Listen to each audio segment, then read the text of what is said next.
Chase Center will be renamed the Woodshed if Golden State keeps looking like they did while getting thrashed 141-122 by the Clippers Thursday night. The team we got to know the last 5 years wasn't there, neither in name nor performance. Steph Curry was off. Draymond Green was hurt. Team defense was non-existent. Try not to overreact, Pablo, but how much does this make you worry about the Warriors? It makes me worry quite a bit. But the thing I hang my hat on as a person who does believe that this is going to be a playoff team, like a lower-seeded playoff team, they just can't possibly be this bad. They were horrible, and yes, the roster is full of guys that I really didn't know existed in the NBA or on this team.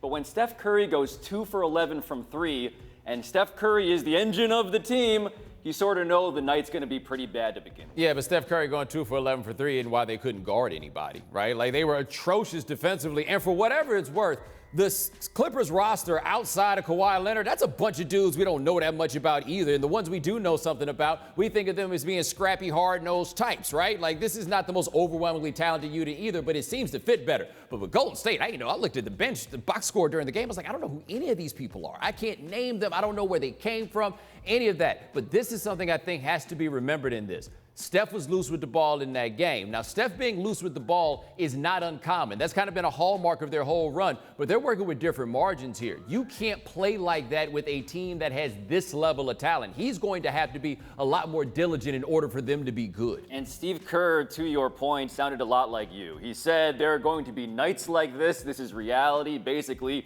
we were Cinderella in the carriage, and now we are inside of this gross pumpkin.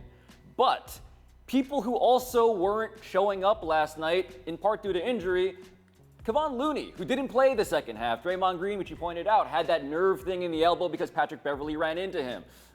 They are missing guys. Willie Cauley-Stein, who is going to be a top 5 player, Bomani, he's going to be a top 5 player for them, was not there at all. I'm just saying, the fact that you're like, don't worry, guys, Kevon Looney and Willie Cauley-Stein are going to save the day, that is not a good sign. Like, Charles Barkley makes the point about where are they going to get points, because we think of this as being such an offensive juggernaut. They were a great offensive team and a great defensive team while they were rolling on this. Maybe you could scheme up something on defense, but where's the personnel that's going to be able to get the offense? Where's the scoring going to come from for this team? By the way, shout out to D'Angelo Russell, who played pretty well in the game last night. Better than Steph Curry. He did. More him would be helpful.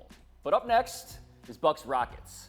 Because after Houston lost 117-111, despite Giannis fouling out in the fourth quarter, James Harden had a clear message. This one is on me. He had 19 points, but on 2 for 13 shooting and 14 assists, but also 7 turnovers. Not to mention one conspicuously public argument with one Russell Westbrook. So, Bomani, how much blame does Harden actually deserve? I mean, if he's the dude that y'all say that he is, and they lose a close game to a good team and he only makes 2 shots, then he's right. This falls on him in large part. Not like it's the end of the world. Not like we're talking about he blew a game 7 or something like that. But no, he did not play well. And me, person who got on television and said, I don't know about Russell Westbrook, how much he actually has left. He looked like he had everything left last night, to the point where today, D'Antoni was asked about Russell Westbrook. He's like 6 seconds or less, baby. Like, the idea of Russ going and getting those rebounds and breaking out the fast break, they don't have a fast break without him. Like, that's a new element that he adds to the team. So I'm not worried about them necessarily, but I do think that Harden played poorly. And I do think he plays poorest against the Milwaukee Bucks, who seem to have figured out a strategy against him. They push all the way up on his left side, on his strong hand. They leave no room for the Holy Ghost, and they dare him drive it or pass it. In the lane, who is waiting there for the Bucks, Giannis and Brook Lopez, and when he passes it to someone like Eric Gordon, who made 4 field goals and was generally terribly inefficient last night. So James Harden, even being shut down in terms of attempts, was super worrisome.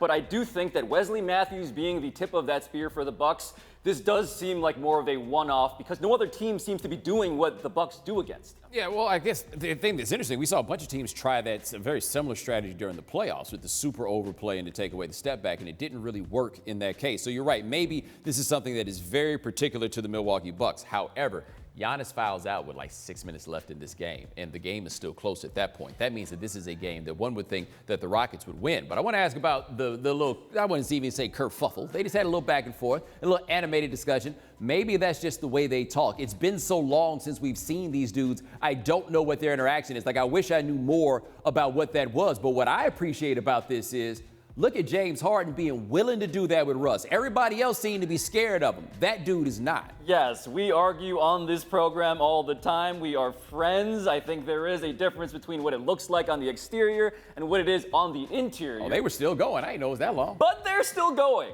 And I do think that if you're a Rockets fan, seeing that in Game 1, it just feels like the beginning of something as opposed to an exception. Now, the thing we're going to check as the year goes on, though, the on-off. One of them on the floor, neither of them on the floor, both of them on the floor. They looked about the same in the course of this game.